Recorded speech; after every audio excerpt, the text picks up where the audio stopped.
The following program is brought to you by Naleo TV, the people's platform.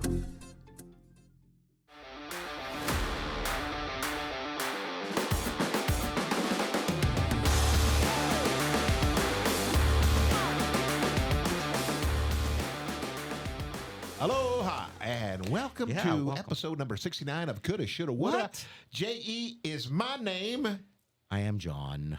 And I got some egg on my face as we What? gave you 4 games to watch last week. And What happened? Lo and behold, I don't know what happened. My I do. eyesight in my age is going bad. No. And I didn't see it. KC at Buffalo. Disagree. Real quick. You did. You saw it, but you overlooked it. You didn't want to bocce the Bills. And for all you watching out there know what bocce is. You didn't want to create any problems in the Hendricks household. You didn't want to pick it. You didn't want to have me to worry about it. So you left it off the roster, and I appreciate it because it was another tense day in the Hendricks household. You want to talk about it real quick? You want to talk about it? It was a big game. Yeah. Okay, give me your thoughts upon that game real quick. Your takeaways on this I actually game. wanted Yeah. Buffalo to lose Ouch. Okay, no wonder. Thank you for not picking it then. because How come they then? haven't beaten KC I see. in the regular season since 1994. Ooh. Okay. Okay. And guess what they've done in the playoffs against KC? Lose in excruciating 5 fashion. consecutive playoff I appearances. think they were all down to the wire too. But again, I was going like, if they lose in the regular season, it'll Okay. flip and they'll win in the postseason. Mrs. Hendricks does not feel that way. She wants them to win all the time. But I thought that myself. I said, maybe it's time to lose one of these things so that if and when. I don't know how they always keep meeting up, too. How does somebody not interrupt these playoff I don't know. matchups between them? But they didn't. If the season was to start, playoffs were to Yeah. start today, What? Tell the truth. no Kansas City. Is the world ready for that yet? I am. Or I don't know if I'm again, ready for that yet. they I got- don't know if I'm ready for that We're yet. like halfway through the season. Understood. Barely halfway. But they didn't lose. The Bills won. Do you feel like it was an impressive win for the Bills? Or do you I feel like did, they man. escaped? I thought it was an impressive win. too. I thought they kind of let off the gas at the end myself. And then the missed field goal, the doink. Yeah. The doink made it a Boy, little I was more going like, interesting. that would have been a done deal pretty much. I say done deal. You never know with Patrick Mahomes. Yeah, I but got a little problem if we're going to dive into details just briefly because this wasn't the game we picked, but we're sure people watched it. Hopefully, it was a good game. I have a little problem with McDermott at the end of the game, the play calling, maybe how to finish out that game. Yeah. I with not running it, maybe like the wrong passes.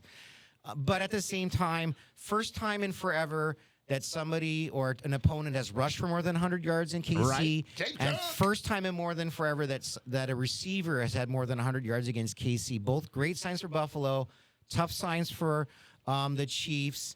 And Josh Allen had a terrific 88.5% My God, completions. it just shows you if Josh has a running game, he's somebody to be reckoned with, boy. And Yeah. then getting Kincaid back, my gosh, he looked like Tucker Kraft out there. Which is a sad thing we'll talk Yeah. about maybe, but probably not going forward. But the bigger news for me too is that it was really about is about the Buffalo Bills defense stepping up. Patrick Mahomes, 44%. I know. His worst completion percentage game ever. It's not his pretty worst bad. game ever, but as far as accuracy, worst game ever. So it was really the Bills' defense stepping up, getting them off the field, and giving the Buffalo Bills plenty of good opportunities with field position, opportunity to score that they could have scored more. There were, Daniel Hoyt. I don't know how to say his name. Yeah. Somebody they just Went picked out, up man. going out. That's a problem going forward. But for this game, a really impressive performance. The Bills needed to keep in pace with the Patriots who won again. So there's my take on that. Thank you for not picking it as game of the week. I think you helped secure success. And maybe you're right. It might have been better for them to lose somehow, but you don't lose on purpose in the NFL. Because if You you just lose. remember, I picked them for the Super Bowl at the beginning of our And show that's this still season. intact. Okay. Thank you. Baltimore All right. Ravens. I Yeah. took this one because it was Right. at the time Yeah. 2-5 Ravens and Yeah. 1-7 Dolphins, and Right. the Dolphins had put on an impressive show against Atlanta the week prior. Okay, maybe they're really getting something going on. Nope. Lamar says I'm healthy. I'm ready to get back into it, and he looked like the old Lamar, man. 28-6 domination. It could have been a lot worse than that. Yeah. But again, they're 3-5 in November, and the schedule looks pretty friendly for them. They again Very friendly. 9-8. But Pittsburgh's sitting out there. That's going to be something else to. More so now, and we'll talk about that later. That Pittsburgh game looks more trouble than it did, but order is restored, if you will. Lamar comes back, plays terrific. Everybody's wide open, but maybe more importantly, tight ends, man. Gosh. Yeah. Oh yeah, anybody, but because they don't. Tariq Hill's out, obviously, but maybe more important is getting a guy like Roquan Smith back in the lineup, which then allowed the Ravens to put Kyle Hamilton all over the field. There you go. So when Roquan's back, you can put Hamilton all over the field. He causes problems in every position he's at. Dolphins are already kind of on the brink, not really having an offensive identity. I see a chain out there running for yards, but then they don't. They only let him run 14 times. Not very good, man. Too many pass attempts for Tagovailoa. He looked okay, but then not good enough. I heard talk on the radio that Tagovailoa might lose his starting job. In an effort for McDaniel to save his job, they might bench Tagovailoa. He's not going to save his job. He's gone at the end of the season. They already fired their GM. So yeah, right. Which to me is like one of those face-saving things where you're like, yeah. So order's restored. Ravens not only do they have a friendly schedule, they have a BFF schedule, best friends forever schedule looking forward. So they could rattle off a bunch of wins, and I'm hoping they do to make them relevant because NFL's better when Lamar's relevant. Derrick Henry running wild again, boys. So yeah, they look like a team that's back on the rise. We'll see what happens. Speaking of them, right in their own north, Pittsburgh 27, Indianapolis 20. I chose it, and I was right. I knew that Mike Tomlin would not let a defensive. That's what they built their bones on, right? It's defense in Pittsburgh. And sure enough, boy, they rose to the occasion. TJ Watt, boy, he had that strip sack. That started the ball rolling right there, boy. You fooled me. You tricked me. Jedi mind tricked me into finally believing in Daniel Jones. You even put a picture up when we did this episode 68. He changed his mind. I was thinking about the wait a minute, man. This is Pittsburgh, man. Mike Tomlin. I have a lot of faith in him. Okay, fair enough, but it hasn't. Their defense has been so up and down and been shoddy in games against good teams. This was the top offensive team coming in. And then Daniel Jones, the clock strikes midnight, the carriage turns back into a pumpkin, Cinderella's shoes on the ground, and he's Daniel Jones again.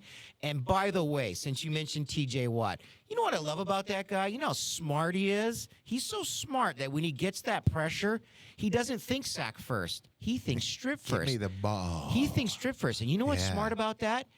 If you get a sack, you get a sack. That's great. Possession. You lose yardage, you lose possession. If you strip that ball out, either you're going to get the ball or a big fat lineman's going to jump on it, and it's the same as a sack because you still lose yards and possession. That's how good he is. And if the QB wasn't worried about you before, he is now, boy. Right. Yeah. Correct. It's worse than a sack. Yeah.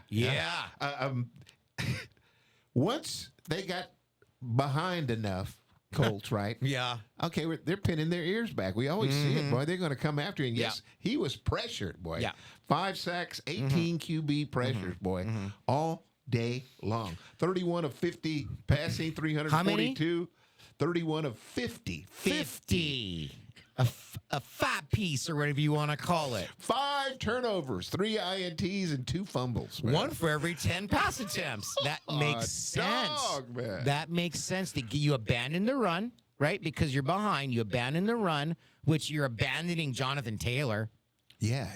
That's not somebody you leave behind. You talk about that defense, they shut him down. And that's part of it, but did they meaning the Colts let up too soon? Did they abandon that run too soon?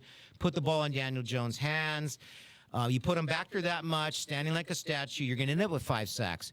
Responsible for 5 turnovers, 3 picks, and 2 fumbles. 2 fumbles, yeah. So they had 4. They meaning the Colts had 4 turnovers coming in. They end up with 9 coming out. Double that bad boy. And then it's like let's move on from this game. Let's talk Colts moving forward. how do you feel as a Colts family? Is this a turning point, or is it just one game against a team that was hungry, coming off of 2 losses? They needed to right the ship, and a proper game orchestrated by Tomlin. If you're a Colts fan, how do you feel? And you're not, but if you were. I'm thinking I'm still staying positive. They had to have a game like this in the course of the season. Okay, so I think they're going to be bouncing back themselves. Oh, again. no, you're trying to get me again. You're trying to get me again. They're all going to.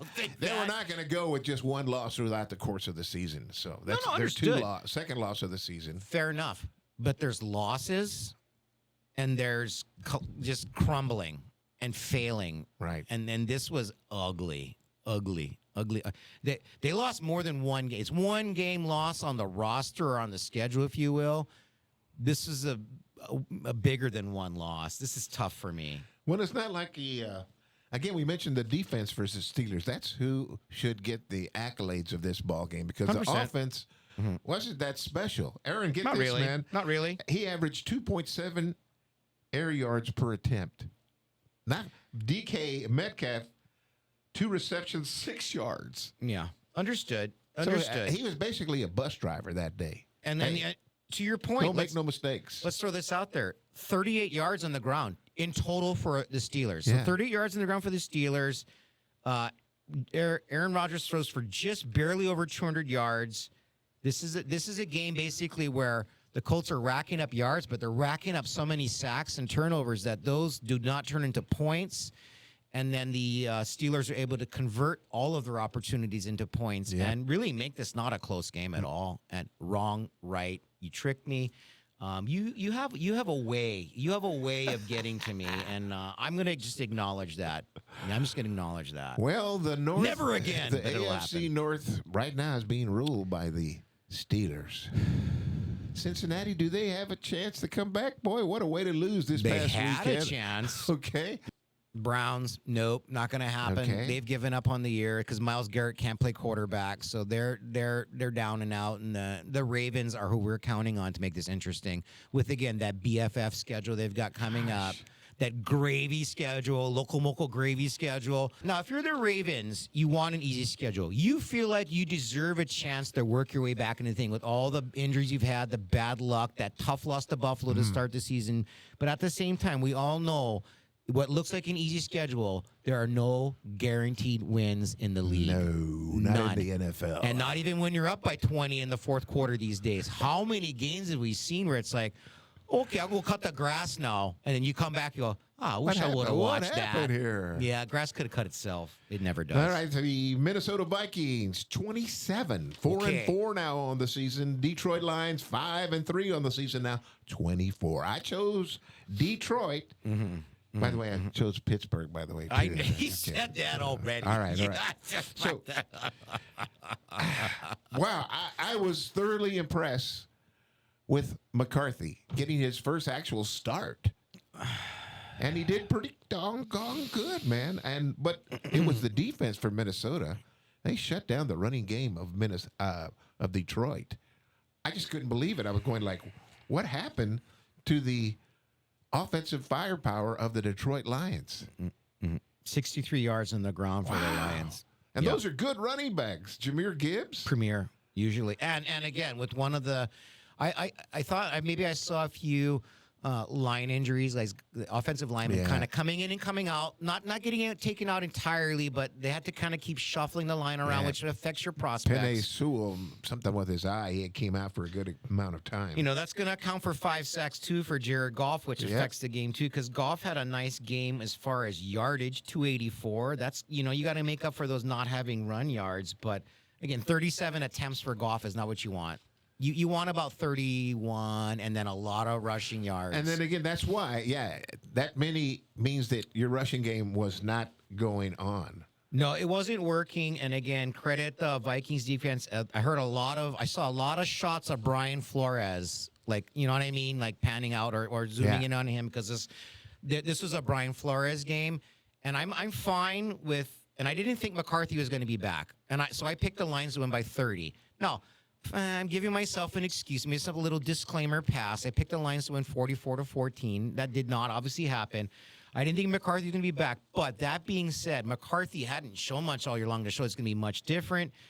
I'm fine that you gave him credit, but I am going to point out the fact that he only had 14 completions in this game. He didn't exceed 150 yards on the ground, or in the air, which he still has not.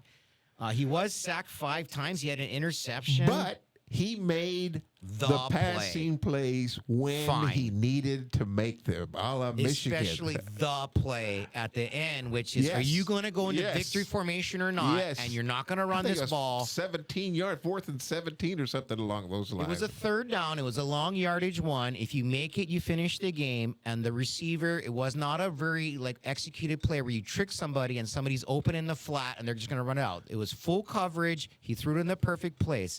But I'm just going to say this going forward. That being said, I watched McCarthy's throws. His technique and his arm movement, it's different on so many different throws. It doesn't look confident, and the ball does not look great coming out of his hand. That's a concern I have going forward. Is he going to just continue to be a game manager quarterback? Because he just doesn't have the arm of a quarterback that can really control games in a passing game when you need to throw it. I haven't seen it yet, and I'm a J.J. McCarthy fan, and I wanted to work for J.J. McCarthy and the Vikings. I'm just telling you what I'm seeing out there. The ball comes out a little weird. Watch that last pass play that he made to seal the game. The ball got there where it needed to be, but something to watch for. Just something to watch for. Well, I believe that he is maturing before our eyes. If that middle opens up, he's taking off running now. He's not sitting on there waiting. He's taking off. And I'm confident that he has the locker room. He has the locker room. So too. He's got him. No, okay. I saw some post-game stuff. If he doesn't have him, he thinks he does, and that's what you need. You have to. If you don't, you have to be the first person to believe in yourself before others will believe in you. And he believes in himself. He's loud. He's rowdy. He gets the guys together. So that is a big factor. What he might lack, perhaps, in technique and throwing and arm strength, and maybe being able to make all the throws. He's got support from his entire team at all 3 levels. So they've got a chance. This division is interesting, especially with the Packers just laying an egg against the Panthers, who aren't that bad. These are the Dave Canales-led Panthers. I did pick them to make the playoffs. They're 5-4. Final game that we chose was Seahawks and Commanders. And boy, Darnold dazzles demons away. Put a bunch of D's in there. I mean, he looked impressive, boy. Good gosh, man. It's 7, 14, 21. Boom, boom, boom, boom. It didn't take long at all. Yeah, no field goals. No short rushing no short rushing touchdowns. I thought about this because you and I have talked about passer rating, and I'm going to look it up. In episode 70, I might give a very short discussion on how do you come up with a calculation for 158.3 being a perfect game. But I will say this. If you just stop at halftime, he was so good, you move the decimal over to the right, and it was 1,583. He was that on point. First half. No incompletions. Not one single incompletion. Over 250 yards. Over 4 touchdowns. Gosh, boy. Made it not a game, which we can talk more about this. A lot happened, but before we go on, I don't want this to be the last thing we talk about, and I just don't like doing this to people. But if you recall, last week he talked about the boys. We don't have a lot of Cowboys regalia out here anymore. But the Cowboys were getting beaten so bad that they pulled back with 7 minutes left in the 3rd quarter and put Joe Milton in. Yeah.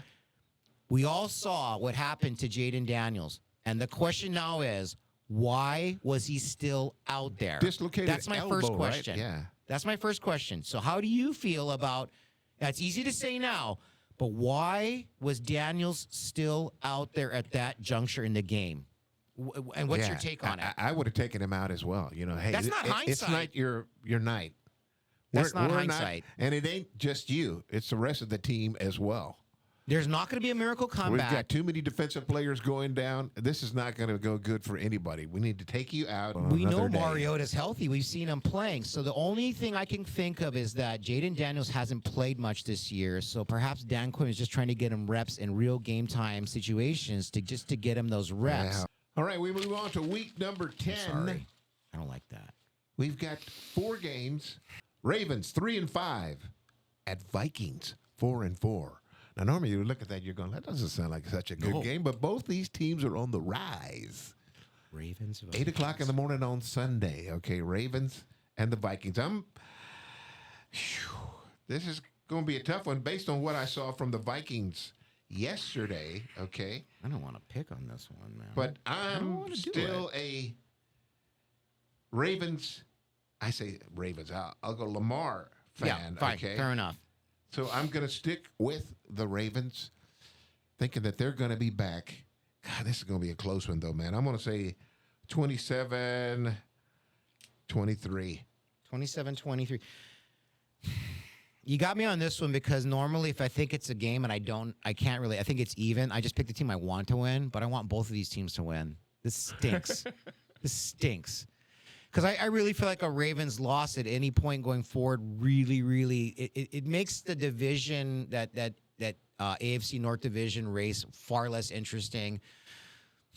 But I'm going to root for the McCarthy-led Vikings, and I'm going to pick things that I'm going to differ on picks with, not intentionally, just how it's going to be going forward. So I'm going to take the Vikings at home, coming off of that. And I recall McCarthy in the locker room saying, hey, we're not going to have a emotional letdown and lose next week. We're going to go over every detail. We're not, we're coming in hot. I think he's leading that team. I think it's going to be tough. I don't know how I could pick J.J. McCarthy over he's changing his mind in mid-sentence, over Lamar, and Roquan's back. And I'm going to go with Brian Flores in the defense. I'm going to be wrong. I'm going to pick the Vikings to win at home with J.J. McCarthy throwing weird-looking balls. 24-23. I love close games. Vikings. And you had the Ravens? Yep. 27-23. Not a close one. Next one up, Rams and the 49ers, the annual love affair that they have. I love this game. 6-2 Rams, 6-3 49ers. Yeah. 49ers looking okay with Mac Jones at the helm. Will Terrific. they get Purdy back? I'm not sure. Leave him on the bench. And that would be the question. That's my question. Would you bring him back? Now you're saying no. Not unless I'm certain he is not compromised in any way, shape, or form, whether it be physically compromised or just preparedness compromised. You're winning with Mac Jones, and he's in a flow. He's taking all the reps at practice. He's playing every rep in the game. They don't have their best players on defense are gone. They don't have any receivers. Yeah. Christian McCaffrey's literally carrying the load, Yeah, boy, and he's had a Mac pretty good one. Jones is playing well. So Mac Jones should play this game, and that'll matter. But I'm still going to pick the Rams coming in on the road because of the defense is compromised.